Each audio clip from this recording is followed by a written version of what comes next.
I'd like to correct, because sometimes I get a sense of that when I have conversations with some Christians, where we think maybe there's multiple buckets of features in God, where, oh, this is a measure of how much God's love, God's mercy, God's justice. And then depending under what umbrella of theology you fall on, you're like, maybe God's justice is more than God's love, and God's mercy is more than this and that. No.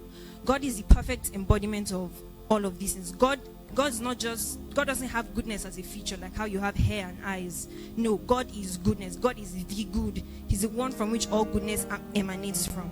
God's goodness is absolute. It's not subject to external standards. God's goodness is not, there's not a bar by which you measure it. God's goodness is the bar. God's goodness is unchanging.